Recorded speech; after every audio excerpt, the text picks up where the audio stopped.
जय हो।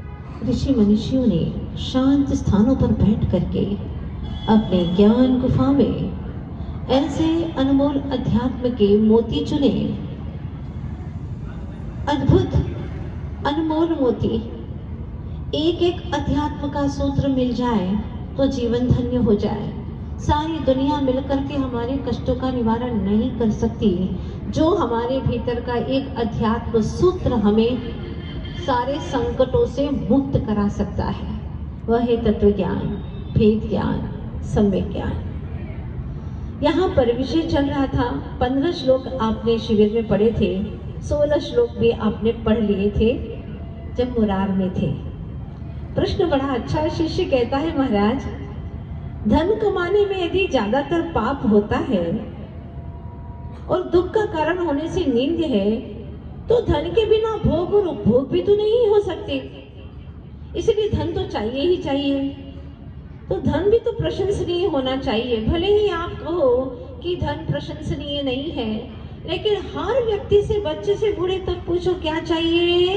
पैसा चाहिए। कैसा चाहिए? जैसा तैसा भी चाहिए, पर हाय पैसा चाहिए। हर व्यक्ति को बस यही तमन्ना है। भले ही कह दो कि धन से क्या होता है, मनुष्य धन से नहीं मन से बड़ा होता है, ये सारी बातें हैं, पर हर व्यक्ति के मन के कोने कोने में ये चीज बसी हुई है कि पैसा चाहिए। पैसा है तो सब कुछ है, पैसा है तो सुख है, साधन है, सामग्री है, सब कुछ है। पैसा नहीं तो क्या है? कैसे जी पाएंगे बिना पैसे के? बिना पैसे से ही बेहतरीन जिया जा सकता है। जैसे नमोस्तु परमात्मा ने, हमारे परमात्मा बिन पैसों के जी रहे हैं कि नहीं? बोलो। अगर अच्छे से नहीं जी रहे हैं तो आप आकर के उन्हें नमस्कार क्यों करते हैं? क्यों करते हैं उनकी पूजा? क्यों करते हैं उनकी आराधना? बोलो, प्रश्न है। अगर पैसे के बिना नहीं जिया जा सकता तो गुरु महाराज को देखो, बिना धन दौलत के जी रहे और बड़े आनंद से जी रहे। मन ने जीत्या, जीत जगत ने, साचा सुखी है अरहंत, साचा सुखी है गुरु निर्ग्रंथ। सबसे ज्यादा सुखी है। ना कपड़ों की चिंता, ना कोई परिवार की। जय बोलो महाराज की। कोई टेंशन नहीं। सन हो तो टेंशन हो, सन ही नहीं, एक भी सन नहीं, सब छोड़ दिया। जितना दिमाग में मोह का भाव है उतना दुखी हो, और उस मोह के कारण से आपको सारी साधन सामग्री चाहिए। एक पल में उतार दो सारा नशा, चैन से आनंदित और सुखी हो जाओगे। जरूरत ही नहीं है तुम्हें, एक परमाणु की भी जरूरत नहीं है। सच कहते हैं ऋषि मनीषी, जो उन्होंने अनुभव किया है, 6 खंड के राज्य थे उनके पास में। आपको तो चक्रवर्ती के चपरासी जितना भी सुख वैभव मिला ही नहीं है, नहीं मिला तुम्हें। और वो चक्रवर्ती जितनी संपदा होकर के भी पल भर में ऐसा अंदर में क्या भेद ज्ञान हुआ कि सब छोड़ करके, राजपाट छोड़ करके जंगल में चले गए, भवन को छोड़ वन में चल दिए, जिसे राम वन चल दिए, भगवान हो गए। जब तक ये आसक्ति रहेगी ना, तुम चैन से जी नहीं पाओगे। क्यों? अब देखिएगा, प्रश्न बड़ा अच्छा किया है कि धन तो प्रशंसनीय होना चाहिए। तो आचार्य भगवान कहते हैं, पुण्य का कारण होने से धन प्रशंसनीय है, ऐसा आप कह दो, भले ही कह दो, पर धन कमाना भी उचित नहीं है। क्या कह रहे हैं आचार्य? ध्यान से सुनो। धन कमाना ही उचित नहीं है। जड़ी उखाड़ दी यहाँ पर तो, क्योंकि कमाओगे, सबसे पहले टेंशन, धन कैसे कमाऊं, कैसे कमाऊं, कैसे कमाऊं, कौन से रास्ते से कमाऊं, कौन सा बिजनेस करूं, जॉब करूं, क्या करूं, बिजनेस करूं तो कौन सा करूं, जॉब करूं, क्या करूं, कौन सा सब्जेक्ट लूं?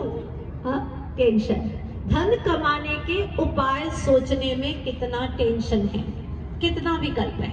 फिर कमा लिया, कमाने के लिए गया और उसमें कदाचित उतनी सफलता नहीं मिली तो बोलो, विकल्प ही विकल्प है। और अगर कमा लिया, पुण्य से जहां हाथ डालो वहां पर धन ही धन, धन ही धन प्राप्त हो रहा है। अब क्या करोगे? भैया पैसा तो बहुत आ गया, पर सुरक्षा कहाँ करो? उसकी सुरक्षा की बहुत बड़ी विकल्प है। कहाँ रखो?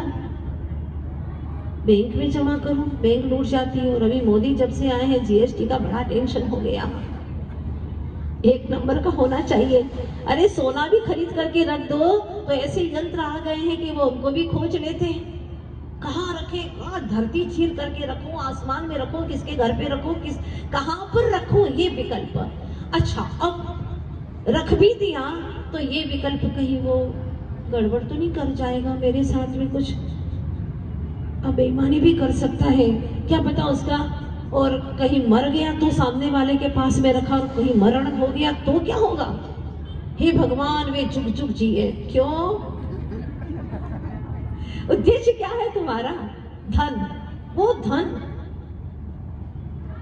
इसका मतलब ये है कि उसने जीवन को जिया ही नहीं है। जितनी तृष्णा बढ़ेगी उतने दुखी होते चले जाओगे। घाटे में चला गया उस वर्ष का व्यवसाय सेठ जी के जीवन में, जिनका नियम था कि हर वर्ष मुझे 10 करोड़ रुपया दान में निकालना है। 10 करोड़ रुपया निकालना ही निकालना है, हर वर्ष निकालते थे। लेकिन उस वर्ष 100 करोड़ का नुकसान हो गया। मुनीम ने कहा, सेठ जी इस बार क्या करना है, निकालना है कि नहीं निकालना है दान में?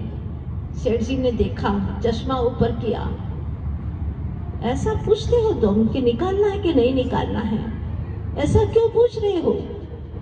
सेठ जी, इस बार घाटा बहुत हो गया है इसीलिए पूछ रहा हूँ। घाटा हो गया है इसीलिए पूरे 20 करोड़ रुपया तुम्हें दान में निकालना है। क्या कहा? ये है धर्मात्मा की निशानी। घाटा हो गया है ना, पूरे 20 करोड़ निकालना है। क्योंकि जितना जितना पुण्य करेंगे निर्मल मन से, पवित्र मन से, उतना ही हमारा जो पुण्य का घाटा हो गया वो पुण्य का घाटा हमें पूरा करना है, धन का घाटा पूरा नहीं करना है। तुम्हारे पुण्य में जितना होगा, जितने वर्ष तक होगा उतना ही मिलेगा, ध्यान रखना। इसलिए बिल्कुल टेंशन नहीं करना। रूखी सूखी खाई के ठंडा पानी पी, देख पराई चोपड़ी मत ललचावे जीव। जो मिला है आनंद से, तू जीव है ना, आत्मा है ना, इस नरभव में है, इससे बड़ा और धन क्या हो सकता है? जीवन धन से बढ़ करके और कोई धन नहीं हो सकता। देखिएगा, पूज्यपाद स्वामी आज से 1500 से भी अधिक वर्ष पुराने ये गाथाएं लिखी हैं। 1500 वर्ष पुराना ये ग्रंथ क्या कहता है जरा देखिएगा, आंखें खुल जाएंगी। जब ये कहा कि धन तो प्रशंसनीय है, तो आचार्य कहते हैं कि धन का कमाना ही प्रशंसनीय नहीं है। भोग और उपभोग के लिए धन साधन है, तुमने ये बताया है, लेकिन वो किसी भी स्थिति में ठीक नहीं है। क्यों? आरंभे तापकान प्राप्ता व तृप्ति प्रतिपादिकान अन्ते सुदुस्त्य जान कामान कामम कह सेवते सुखी सुधी। क्या कह रहे हैं? आरंभ में संताप देने वाला धन कैसा है? शुरू में संताप देने वाला, दिन रात मेहनत कराने वाला, भोजन भी छोड़ दो, नींद भी छोड़ दो, सारे सुख छोड़ दो, बड़ी मुश्किल से पैसा कमाना होता है। प्रारंभ में आरंभे तापकान प्राप्तो, शुरुआत में संतापित करने वाला है। दूसरा नंबर, प्राप्ति हो जाने पर तृष्णा बढ़ाने वाला है। भैया पैसा खूब आ रहा, और लाओ और लाओ और लाओ, आते ही जाओ, और का कोई छोर ही नहीं है। अंतर से देखना, ये तुम्हारी जिंदगी की अनुभूति है या नहीं? ऐसा ही होता है। और लाओ, तृष्णा बढ़ती चली जाती है। 9 कमाया, 99 कमाया, 100 की तमन्ना, 100 हो गए, हजारों की तमन्ना, लाखों की तमन्ना, ये इच्छाएं बढ़ती ही जाती है, ये घटती ही नहीं। तृष्णा नागिन जो डंके लहर जहर की आवे, ये मिटती नहीं है। और लेकर के कितना जाओगे ये बता दो। इसलिए स्वास्थ्य को संभालो। धन गया तो कुछ नहीं गया। If wealth is lost, nothing is lost. Health is lost, something is lost. But character is lost, everything is lost. अगर आपका धन गया तो कुछ भी नहीं गया। ये सारे देश और विश्व के ऋषि बनिशियों का एकजुट होकर के कहना है, धन गया कुछ नहीं गया। अगर बुद्धिमान हो तो आनंदित होकर के जियो, पहले से भी ज्यादा अच्छे आनंदित होकर के जियो। धन गया क्या गया मेरा? तुम्हारी आत्मा का एक भी प्रदेश गया क्या? नहीं। बोलो, धन गया तो गया, सारा घर ही चला जाए, मैं हूं ना, जान बची तो लाखों पाए भाई। हाँ, जान है तो जहान है, जरूरत ही नहीं है हमें और किसी की। मेरी आत्मा का एक भी परमाणु निकाल करके ले गया क्या धन? बोलो, क्या धन की इतनी ताकत है क्या? नहीं, मुझ में ताकत है कि मैं अनंत चतुष्टय रूपी धन को प्राप्त कर सकता हूँ। ये मुझ में ताकत है। ये जड़ धन की क्या कीमत है? कुछ नहीं। टोकरी भर करके रुपये रख दो, सोना चांदी रख दो, गाय सूंघने वाली भी नहीं है, पशु सूंघने वाले भी नहीं है। ये तुम्हारे मोह ने इतनी ममता के कारण से उसकी कीमत कर दी है। वास्तव में कीमत आनंद की है। वो धन किस काम का जो मेरे आनंद को लूट ले? धन चला जाए और आनंद लूट जाए, ऐसा धन चाहिए ही नहीं जो मेरे आनंद रूपी धन को लूट ले। हम किसके लिए धन कमाते बताओ? आप किसके लिए कमाते धन? आनंद के लिए ना। और जब आनंद ही लूट जाए तो वो धन है क्या?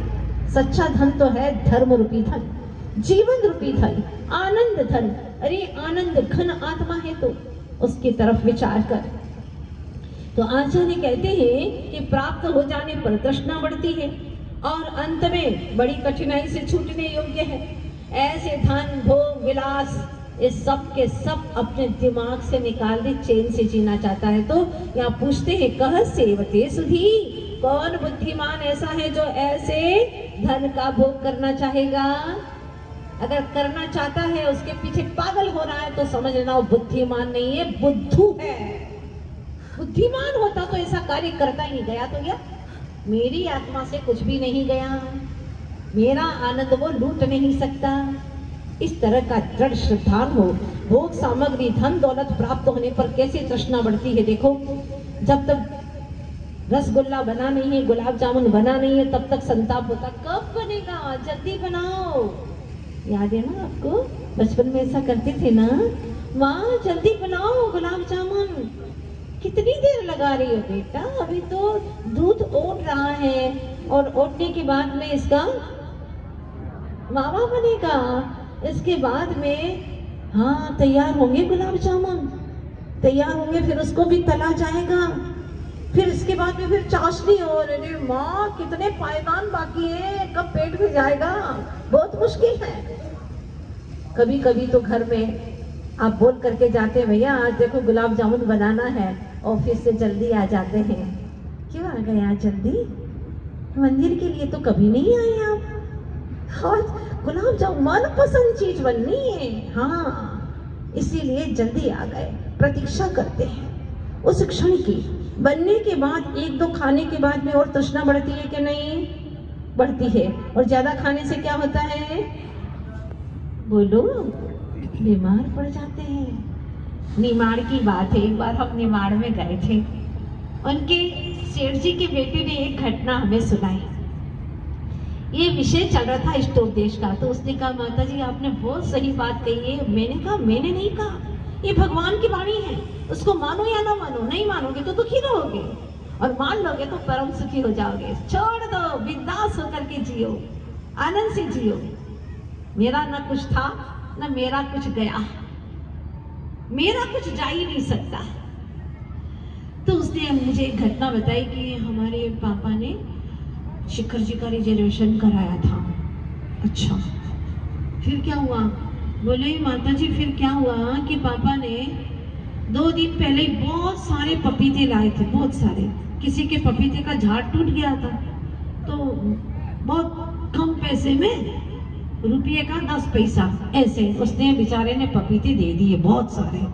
और पपीते ले आए और अचानक किसी के कहने से उनको शिखर जी की टिकट करानी पड़ी। तो पापा ने कहा कि बेटा इतने सारे पपीते सब बेकार जाएंगे, क्योंकि अपन लौटेंगे 10 दिन के बाद, पपीते सारे सड़ जाएंगे। तो मैंने कहा तो पापा क्या करना है? बोले बैठो सब बच्चे लोग और पूरा परिवार बैठो और खाना शुरू करो। तो फिर मैंने कहा फिर क्या हुआ? बड़ी दिलचस्प लगी मुझे ये घटना। फिर कहा पापा ने कि खाओ, खा लिया। फिर पापा से हमने कहा कि पापा अब नहीं खाते बनता है। बेटा रोटी मत खाना, पपीता बेकार जाएगा, फिर जाएगा, खा लो। तो थोड़े कच्चे भी थे थोड़े, और थोड़े बहुत पके जा रहे थे। पापा ने जबरदस्ती खिलाया खिलाया, नहीं खाना चाहते थे फिर भी खिला दिया, बेकार फेंकेंगे क्या करेंगे। फिर मैंने कहा फिर क्या हुआ? बोले माता जी हम सारे भाई बहनों की तबीयत खराब हो गई। फिर क्या हुआ? फिर पापा को टिकट कैंसिल करानी पड़ी, फिर हॉस्पिटल में जाना पड़ा।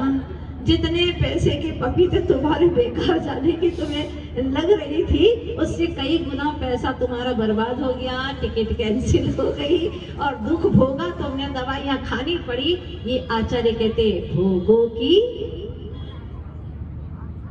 भोगों की जो खाई है ना, तृष्णा की खाई है ना, खूब भरी, पर वह खाली की खाली ही नहीं। इसीलिए इन सब से विरत होने का प्रयास करो। आज मुझे कोई प्रवचन नहीं करना था, थोड़ी चर्चा ही की है मैंने। कल से यहाँ विधिवत होगा, क्योंकि कल शाम को ही आए हैं, अभी यहाँ पूरा बंदोबस्त नहीं हुआ है। कल से व्यवस्थित धूप पे बैठने का। अगर आपके पास में इष्टोपदेश की बुक्स हैं आप लोगों के पास में, अपने अपने घर पर बुक रखी होगी ना, तो लेकर के आइएगा। कल से इस गाथा को हम फिर से आप लोगों के बीच में रखेंगे और अपने जीवन की सच्चाई को समझने का प्रयास करेंगे। खाली पढ़ना नहीं है, इसे हमें समझना भी है। समझ सके, जीवन में कई घटनाएं घटती हैं और इन घटनाओं के आते आते हम अपने आप को वही तरोताजगी के साथ में महसूस कर सके। इसीलिए यह आचार्य भगवंतों ने, ऋषि मनुष्यों ने हमारे लिए विशेष ज्ञान की बातें कही हैं। आशा करती हूँ आप सबके जीवन में उतरे ये बातें कि धन न पहले सुख का कारण था न आगे होगा, वास्तव में हमारी सोच ही सुख का कारण है। ये चीज विश्वास करके अपने भीतर में जमा लेना, तो निश्चित रूप से आज नहीं तो कल अनंत सुख को प्राप्त हो जाओगे। इन्हीं शुभकामनाओं के साथ में बोलिए आदिनाथ भगवान की, 24 तीर्थंकर भगवान की, स्वामी विश्व धर्म की, आचार्य गुरुदेव श्री विद्यासागर जी महाराज की, आचार्य श्री समय सागर जी महाराज की। जिनवाणी के ज्ञान ते सुझे लोकालो, सोवाणी मस्तक धरो सिताते तो हो जो, हे जिनवाणी भारती तो यज बोलिने, ज्योतिर्नु शरणं गहिमा सो पावे सुख चैन।